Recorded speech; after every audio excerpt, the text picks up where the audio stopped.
So Artem, it's now just one day away from the rematch with Jason Knight. I know we spoke earlier this week, but what exactly are you feeling now? Is it calm? Is it nerves? How are you feeling a day before what could probably be another barn burner? I feel really good, I feel really calm. I'm looking forward to the fight now. My son is here again. This is the second fight for him, and I back in the day I was always of the opinion, I never bring women and children to war, so I would always leave them at home and then go into my fight.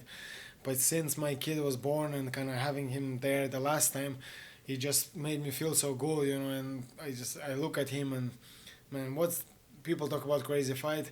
I'm happy to do 20 fights like this every day just to see a smile on his face. So yeah, I feel good, feel ready to go, feel ready to put on a show. Let's go. Bit of a surprise today at the weigh-ins. You and Jason, your first fight was inducted into the Bare Knuckle Boxing Hall of Fame. Do you feel like you're the face not of just this promotion, but of this sport? Bare Knuckle's back on the rise. Do you feel like you're at the front of this? To be honest, I never really think about that sort of thing. But I guess it is safe to say that I kind of am. It's just the way it happened. I didn't really plan for it, and that fight with Jason really kind of propelled me into, I guess, people talking about it and made me the face of the sport.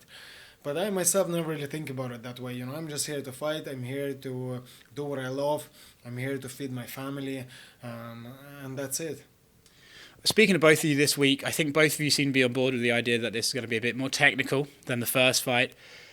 Is that the game plan? Keep this technical, and even if the urge is there to get into those crazy swing exchanges, you just have to keep your head, or are you just seeing how it goes, flowing with the fight? Yeah, I certainly would like to keep it more technical.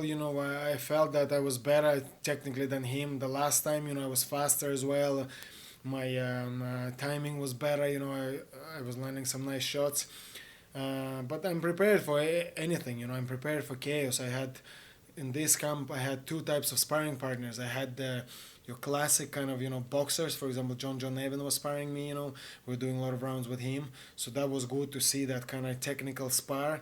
But at the same time, I had Pedro helping me, and he was replicating the craziness of the first fight. He was making it crazy and not understanding and just not so much technical, but very dirty and very grueling. So I am prepared for both.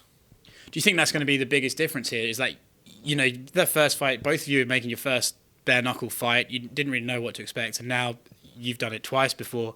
You just know what to expect a bit better, and that's the biggest difference. Yeah, absolutely. That's going to be the biggest difference. And another big difference as well is the quality of, let's say, the sparring partners that I have in Ireland, for boxing.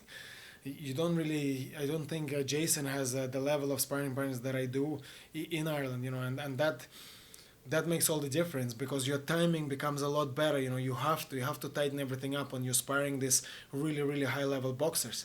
So as a result, I feel that he's going to be very surprised by my technique, my timing, my movement. Uh, that's what I think. Is he one of those guys who just can't be knocked out? We always think of a Nate Diaz can never be knocked out, and he took some serious punishment in that first fight. Do you think the fact he wasn't knocked out is because he's just insanely tough, or because you're just missing that little bit of technical refinement that you've got this time round? Yeah, everybody can get knocked out, definitely, and that's exactly it. I definitely was missing some of the technical refinement, and also I just threw everything at him, so I blew my gas, too soon in that fight. Um, but I think I can put him away this time. And lastly, from me, I mean, it's never good to overlook a fight, and I think you got a big challenge ahead of you on Saturday. But I asked you a bit earlier this week as well. What is next? Is it? I know they've asked you to do another couple of bare knuckles. Would you like to go into the real world of boxing with gloves, or is it back to MMA? If you had your perfect scenario after this, what would it be? Yeah, to be honest, the perfect scenario would be fight in all disciplines. I would love a professional boxing fight. I definitely want to try and compete MMA again. I feel I've made some improvements on that front as well. Even just the improvement I've made in striking. I've been doing some sparrings in the gym, MMA spars in the gym, and I found out that because my striking is a lot better now, it makes it a lot more difficult for people to take me down and implement their wrestling game plan. So I definitely want to go back into MMA. I love to fight, so I want to fight in all three.